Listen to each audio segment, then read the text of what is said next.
Hello, j'espère que vous allez bien. On se retrouve aujourd'hui pour une nouvelle vidéo et aujourd'hui, on va dans un pays dans lequel on n'est jamais encore allé. Et pour cause, lorsqu'on regarde le nombre d'homicides commis par rapport au nombre d'habitants, on comprend très vite que c'est pas dans ce pays qu'on va trouver le plus grand nombre de cas. Aujourd'hui, on part au Danemark. Autant vous dire dès le début que je vais écorcher plein de noms, j'en suis désolée. Et on va parler de Peter Madsen, ou plutôt de l'affaire Kimmel.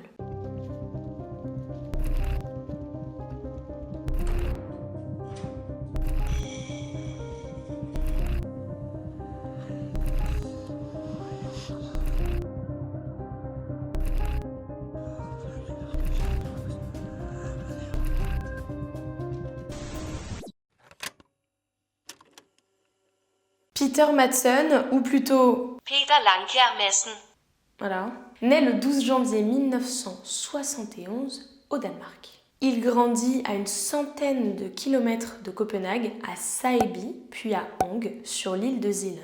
Il vit avec ses parents, Annie et Karl, ainsi que ses 3 demi-grands frères que sa mère a eu d'un précédent mariage. Sa mère, Annie, a 38 ans de moins que son père, et son père, Karl, est un restaurateur. Pendant la Seconde Guerre mondiale, il a été charpentier pour l'occupant allemand. Dans sa biographie publiée en 2014, qui se nomme La fusée Madsen, Madsen décrit son père comme ayant été abusif avec ses demi-frères. Son père lui a cependant transmis sa passion pour l'ingénierie et pour les domaines de la physique et de la chimie. Lorsqu'il est âgé de 6 ans, sa mère décide de partir. Elle quitte son père et elle part avec lui et ses demi-frères. Le moins qu'on puisse dire, c'est que Madsen n'a pas vraiment eu une éducation classique. C'est un enfant qui est autodidacte dans tout ce qu'il touche. Et ce qui est assez intriguant, c'est qu'il est bon dans tout.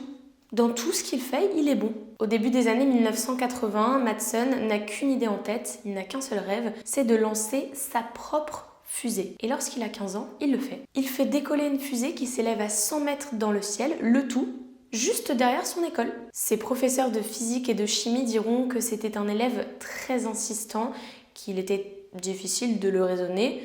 Cependant, il restait un élève très gentil et intelligent. Bon, faire voler une fusée, c'est fait. Madsen, il a d'autres obsessions, dont la propulsion et la dynamique des fluides. Pour pouvoir continuer de créer, il vole de l'hydrogène liquide et il se procure plus ou moins légalement du carburant. Je tiens tout de même à préciser que très souvent, il se balade dans la rue, à l'école, n'importe où, avec ses fusées sur lui, un peu inconscient du danger.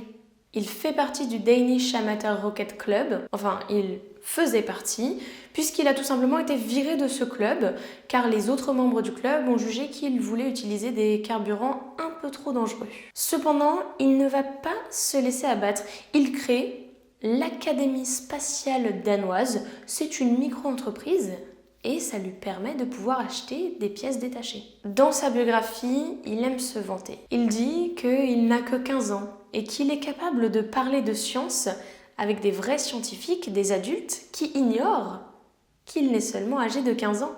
Certes, il est précoce, autodidacte, cependant, ça ne se reflète pas vraiment dans les études, puisqu'il a commencé de nombreux parcours universitaires qu'il n'a jamais fini. En 2002, Madsen se fait un petit peu plus connaître grâce à UC-1 Freya. C'est un sous-marin électrique qui mesure 7,5 mètres de long et qui pèse 4,5 tonnes. Il travaille jour et nuit sur ses créations et il squatte un garage dans le port de Vallensbæk, c'est au sud de Copenhague. Petit à petit, il arrive à rassembler de plus en plus de personnes et il crée comme ça une petite communauté de passionnés qui viennent l'aider de temps en temps à construire ses sous-marins. Ensemble, ils construisent un deuxième sous-marin, UC2 Kraka. Cette fois-ci, c'est un sous-marin hybride, à la fois diesel et électrique, qui mesure 12,6 mètres de long et qui pèse 6 tonnes. Il a été mis à l'eau en 2005. Aujourd'hui, on peut le retrouver dans le musée danois de la technique à Elsner. En général, les volontaires qui travaillent avec lui le font sans compter leurs heures. Ils sont bénévoles, ils ne sont pas payés et ils suivent les consignes données par Madsen. Ensemble, en 3 ans, ils construisent le plus grand sous-marin privé au monde. Le 3 mai 2008, c'est une centaine de personnes qui assistent à la mise à l'eau, à l'inauguration de Nautilus, UC3 Nautilus, Ce sous-marin-là, il bat tous les records. Il pèse 40 tonnes, soit presque 9 fois plus que le premier, et il mesure 18 mètres de long, soit 2,4 fois plus que UC-1 Freya. Le sous-marin a coûté l'équivalent de 200 000 $ américains, et tout a été financé en crowdfunding. Très vite, Matson et son sous-marin deviennent une curiosité locale. Beaucoup de journalistes veulent l'interviewer, faire des reportages, des documentaires sur lui, et il a même le droit à faire un talk TEDx. Avec ce sous-marin-là, il est heureux, il a réussi ce qu'il voulait faire. Mais rappelez-vous, lui, sa passion, certes, les sous-marins en font partie, mais c'est surtout l'espace. Donc là, il passe à l'étape suivante. Nouvelle lubie, la conquête de l'espace. Il rencontre Christian von Bengtson. C'est un ancien ingénieur danois de la NASA et ensemble, ils créent Copenhagen Suborbitals. Copenhagen Suborbitals, c'est une entreprise d'exploration spatiale amateur qui construit des fusées artisanales. Encore une fois, il opte pour le financement participatif, donc ce sont des dons faits par des passionnés d'aéronautique, mais ils comptent également sur leur temps libre pour les aider à construire leurs fusées. Ce n'est pas moins de 50 personnes qui travaillent sur la construction de fusées dans un ancien hangar qui servait avant à la construction navale. Ça y est, en juin 2011, leur premier prototype est lancé. Il est lancé depuis une plateforme dans la mer Baltique et il atteint 2,8 km d'altitude. L'année suivante, leur deuxième prototype atteint 8 km d'altitude. Cependant, il y a quand même des petites tensions entre Matson et Christian von Bengtson. En effet, Matson ne comprend pas que son collaborateur ne dédie pas sa vie à la construction de fusées. Il ne comprend pas que ce dernier arrive le matin pour travailler et reparte le soir pour aller voir sa famille. Ça lui échappe parce que lui, de son côté, il passe sa vie au hangar, jour et nuit. Il ne quitte jamais le hangar. Il est focus sur la construction de ses fusées. Et il commence à lui reprocher qu'il choisisse sa famille à l'espace. En 2014, Matson prend une décision radicale.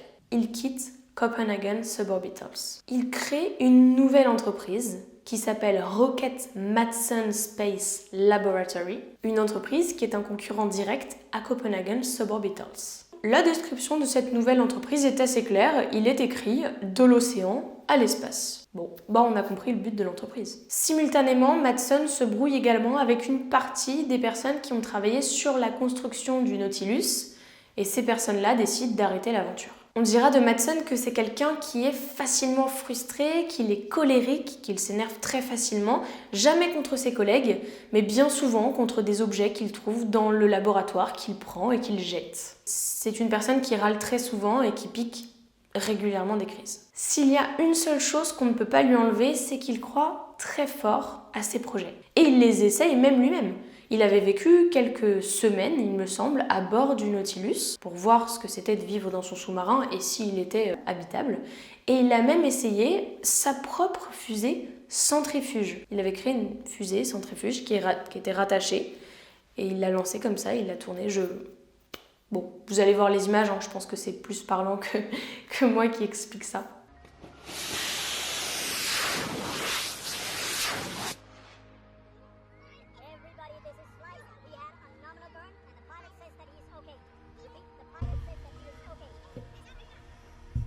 Matson est autoritaire, mais il attribue cet autoritarisme à son ambition, en disant « Je suis entrepreneur, c'est la force de la dictature ». Au printemps 2017, la journaliste Kim Wall veut interviewer Matson après avoir découvert son site internet et tous ses travaux. Avant d'aller plus loin, je vais déjà vous dire qui est Kim Wall. Kim Wall naît le 23 mars 1987 en Suède. Elle grandit à Trelleborg, c'est situé pas loin de la frontière entre le Danemark et la Suède. Elle a fait ses études à l'école de journalisme de l'Université Columbia à New York et elle en a été diplômée en 2017. Elle a aussi été diplômée en relations internationales de la London School of Economics. Sur Twitter, on peut lire dans sa bio « J'écris sur les hackers, les arnaqueurs, le vaudou, les vampires, les quartiers chinois, les bombes atomiques, le féminisme ». Autant vous dire qu'elle écrit sur des sujets complètement variés et qu'à l'âge de 30 ans, elle a déjà fait le tour du monde plus d'une fois. Elle a collaboré avec des grandes presses comme le New York Times, Slate, The Guardian, Vice Magazine ou encore Foreign Policy. En 2017, alors qu'elle a 30 ans, elle vit dans 2 endroits différents. Elle est basée à la fois à New York et à Pékin. Mais elle, ce qu'elle voudrait, c'est déménager définitivement à Pékin avec son petit ami. En août 2017, elle se trouve à Copenhague pour rendre visite à son petit ami. Et il est important de vous préciser qu'ensemble, ils avaient décidé de quitter définitivement le Danemark pour emménager à Pékin. Donc le 10 août, c'est la dernière soirée du couple, c'est leur fête de départ. Lorsque le couple est en train d'organiser la soirée, Kim Wall reçoit enfin une réponse de Madsen. Elle avait déjà essayé de le contacter plusieurs fois en vain et il fallait que ça tombe ce jour-là. Ce jour-là, il lui répond « Oui, c'est ok, je veux bien faire une interview, je veux bien que vous m'interviewez. » Pour elle, c'est un rêve. Donc elle dit à son petit copain « Je pars, je vais l'interviewer, je vais dans son sous-marin, quelques heures, et je suis de retour ce soir pour la soirée ou durant la soirée, enfin ne t'en fais pas, je serai là pour la fête de départ. » Pendant la soirée, Kim, elle revient pas. Et son copain, il l'attend. C'est pas le seul à l'attendre, tout le monde l'attend. Il trouve ça un peu étrange qu'elle ne revienne pas, puisqu'avant de partir, elle lui a dit que ça durerait que quelques heures et qu'elle serait là le soir. Comme il est un peu inquiet, il se rend au port, le point de départ du sous-marin, et il voit pas Kim, il voit pas Madsen et il voit pas de sous-marin. Bon, un sous-marin, ça peut être immergé. En général, dans un port, ça ne l'est pas. Et le fait qu'il n'y ait ni Kim ni Madsen, il trouve ça un peu étrange. Donc à 1h45, il appelle la police pour signaler la disparition de sa copine. 3 heures plus tard, il est presque 4 heures du matin, quand des gardes-côtes danois signalent qu'il y a peut-être eu un accident. Ils déploient des hélicoptères au-dessus de la zone pour essayer de vérifier tout ça. Bon, à 4 heures du matin, ils ne voient pas grand-chose. Ce n'est que le lendemain, le 11 août 2017, que vers 10 heures du matin, on aperçoit le sous-marin qui est au-dessus de l'eau. Et on aperçoit en plus Madsen qui est sur le pont, et juste après, le sous-marin est en train de plonger. Pardon, il n'est pas du tout en train de plonger, il est en train de couler. Et Madsen, il s'en va du sous-marin pour rejoindre un autre bateau et pour revenir sur la côte. La première question qu'on se pose, c'est mais elle est où Kim Wall ? Non, parce que là, on a Peter Madsen, mais la journaliste qui est avec lui, elle est passée où ? Quand il descend du bateau, lui, il dit aux médias que tout va bien, c'est ok, il leur fait yes, pouce en l'air, nickel, tout va bien. Par contre, à aucun moment, il évoque Kim Wall. Non. Et pour cause, il dit aux policiers que la veille, il a déposé Kim Wall vers 22h30 sur la côte pour qu'elle puisse aller à sa soirée, et que lui, ensuite, il est reparti dans la baie de Kog avec le sous-marin avant que ce dernier ne coule. Les policiers ne le croient pas, ils l'arrêtent et il est accusé d'homicide involontaire. Le lendemain, Madsen est au tribunal. Ah, ça rigole pas au Danemark, hein. Direct accusé d'homicide involontaire, le lendemain, tribunal. Boum. Ils n'ont pas le temps. Bon, en même temps, s'ils n'ont pas beaucoup de cas, forcément, ça va un peu plus vite. Où j'en étais ? Oui, le lendemain, Madsen, il est au tribunal. Et cette fois-ci, il leur raconte une histoire totalement différente. Il leur dit que lorsque Kim est montée dans le sous-marin, enfin, lorsqu'elle est descendue dans le sous-marin, sans faire exprès, il a lâché la trappe de l'écoutille sur sa tête. Trappe de l'écoutille qui est assez lourde, ce qui l'aurait tuée ou du moins rendue inconsciente sur le coup. On est quand même dans un sous-marin, faut que ce soit bien hermétique. Il a paniqué, il a attaché une corde autour d'elle pour pouvoir la sortir du sous-marin et il l'a jetée par-dessus bord. Après ça, Madsen déclare qu'il avait pensé à se suicider. En état de choc, j'ai pensé que c'était la meilleure chose à faire. Je ne voulais pas d'un cadavre dans mon sous-marin. J'ai attaché une corde à ses pieds pour la traîner dehors. J'ai pensé que ce serait une belle fin pour Peter Madsen que de finir à bord du Nautilus. Oui, il parle de lui à la 3e personne. Nous sommes le 21 août 2017, 10 jours après l'accident du Nautilus et le décès de Kim Wall. Un homme fait du vélo sur l'île d'Amager. Quand il fait du vélo, il trouve un torse humain. Juste le torse, rien d'autre. Il appelle la police et au début, les enquêteurs ne savent pas s'il s'agit de Kim Wall ou non, chose qui va très rapidement être confirmée par l'ADN. Mais ce n'est pas tout, puisque l'autopsie révèle que la victime, Kim Wall, a été poignardée 15 fois dans la région du bas-ventre et dans le vagin. Un mois plus tard, des plongeurs sortent des sacs plastiques de l'eau. Dans un des sacs plastiques, il y a des vêtements, un sweat, des chaussures, des chaussettes. Dans un autre sac plastique, ils trouvent une scie ainsi qu'un couteau. Encore dans un autre sac plastique, ils trouvent des jambes et dans un dernier sac plastique, ils découvrent la tête de Kim Wall. Je précise que dans tous les sacs plastiques, il y avait des pièces de métal pour que les sacs puissent couler au fond de la baie de Koh. Madsen continue de dire que Kim Wall s'est cogné la tête et que lui, il l'a seulement jeté à l'eau. En aucun cas, il ne l'a tué et encore moins découpé ses membres. Les enquêteurs, ils continuent quand même de fouiller. Et sur l'ordinateur de Madsen, ils trouvent des fichiers très compromettants. Par fichiers compromettants, comprenez des fichiers pornographiques montrant des actes sexuels d'une extrême violence où les victimes se font asphyxier, étrangler et même décapiter. Apparemment, Madsen était fan de ça. Il était marié depuis 2011 à quelqu'un dont on ignore l'identité, mais il était en couple libre. Il aimait fréquenter des milieux fétichistes, il était adepte de scénarios très violents et il était même membre d'un groupe BDSM, je dis bien était. En effet, il s'est fait virer après avoir été trop passif. Ce qui, vous en doutez, ne lui a pas vraiment plu et c'est peut-être pour ça qu'il a été poussé à tuer quelqu'un pour justement enfin être actif et reproduire ce qu'il voyait sur ses vidéos. L'ami de Kim Wall, Jens Falkenberg, a déclaré « Peter Madsen feignait de se comporter comme un nazi violent. Et si je te frappais dans les reins? Et si je t'injectais de l'acide de batterie dans les veines ?» Quelques jours avant le meurtre de Kim Wall, il a envoyé un SMS à une partenaire sexuelle dans lequel il décrit, sur le ton de la blague coquine, un meurtre dans son sous-marin. Le 30 octobre 2017, Madsen change une nouvelle fois sa version de l'histoire. En effet, l'autopsie n'a révélé aucun traumatisme sur le crâne de Kim Wall. Madsen dira qu'elle est certainement morte à cause du monoxyde de carbone, puisqu'elle était dans le sous-marin. Lui, il était sur le pont. Elle a peut-être respiré des vapeurs quand elle était à l'intérieur, qui n'auraient pas dû être là. Comme lui, il était sur le pont, il n'a pas été exposé. Il débloque un peu là, hein. Les enquêteurs continuent de retrouver des preuves, dont les parties de corps de Kim Wall qui manquaient, mais également le sous-marin qu'ils arrivent à sortir de l'eau.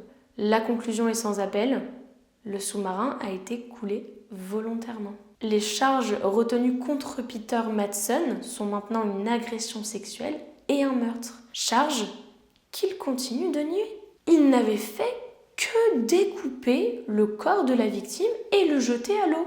Que découper. Déjà ça c'est problématique, mais il avoue quand même que c'est lui qui a découpé le corps, car avant il disait qu'il l'avait juste jeté à l'eau. On avance un petit peu, bientôt il va certainement avouer qu'il l'a tué. Il faut quand même noter qu'il avait ramené avec lui une scie, des couteaux, des tournevis, il avait préparé son coup. Des marques ont été retrouvées sur les poignets ainsi que sur les chevilles de Kim, donc effectivement il l'a bien attaché. Les enquêteurs pensent qu'il l'a d'abord poignardé, ensuite, il l'a étouffé ou alors il lui a coupé la gorge, ils ne savent pas trop. Et après, il a découpé les parties de son corps et les a jetées à l'eau dans les sacs plastiques. Dès le 11 août 2017, il est incarcéré et il est accusé d'avoir prémédité son crime. Il y a une chose assez étrange qui est ressortie et qui ne fait que confirmer le crime prémédité. En 2014, lors d'une interview donnée au journal Sondag Savisen, il a déclaré « J'espérais faire l'objet de poursuites criminelles. Je ne veux pas braquer une banque, non. Je voudrais construire en secret un énorme ballon à hydrogène et survoler Copenhague, pendant qu'une mer de voitures de police tenterait de suivre ma trace au sol. Je poserai le ballon devant la cathédrale de Roskilde, prêt à me rendre. Je ne sais pas si c'est ce que je ferai, mais je voudrais que ce soit une performance énorme. » Le 24 janvier 2018, Peter Madsen est accusé d'agression sexuelle, de meurtre et de manipulation indécente d'un cadavre. En mars 2018, son procès s'ouvre, Madsen plaide coupable pour homicide involontaire et continue de dire qu'il ne l'a pas tué. Le 25 avril 2018, il est condamné à la prison à vie à perpétuité avec possibilité de libération conditionnelle par le jury du tribunal de Copenhague et cette condamnation sera confirmée en appel le 26 septembre 2018. Ce n'est que plus tard qu'il admet avoir tué Kim Wall et qu'effectivement ce n'était pas un simple accident. Le 20 octobre 2020, il arrive à s'échapper de la prison de Hersted-Wester, prison qui est située à Albertslund. Comment a-t-il fait pour s'échapper de la prison? Facile, il a fabriqué un faux pistolet et une fausse ceinture d'explosifs et il est sorti comme ça de la prison. Et le pire, c'est que les policiers ont attendu 1 heure avant de faire quelque chose, puisqu'ils pensaient qu'il avait vraiment une ceinture d'explosifs et que l'arme qu'il avait était un vrai pistolet. Il s'est même assis un moment dans l'herbe, au milieu d'un quartier résidentiel. Il savait qu'il n'allait pas aller bien loin, et juste il attendait qu'on l'arrête. Mais les policiers ne faisaient rien. Pour ça, il a pris 21 mois supplémentaires. Il a également été suspecté du meurtre d'une touriste japonaise dont le tronc a été retrouvé en octobre 1986 dans le port de Copenhague. Mais là, il n'y a pas eu plus d'enquête sur ça, il n'y a pas eu de confirmation quant à ce crime. Il avait également déclaré « Le Nautilus est maudit. Je suis la malédiction. Tant que j'existerai, le Nautilus ne connaîtra pas la paix. » Le Nautilus, il a coulé, donc... Voilà, c'est la fin de cette histoire, de l'affaire du meurtre de Kim Wall, qui a été très médiatisée, puisque Peter Madsen était quelqu'un de connu et qu'en plus de ça, au Danemark, il n'y avait pas beaucoup de faits divers de ce genre. Dites-moi dans les commentaires si vous connaissez cette histoire. Moi, je vais travailler sur les prochaines vidéos et je vous dis à très vite.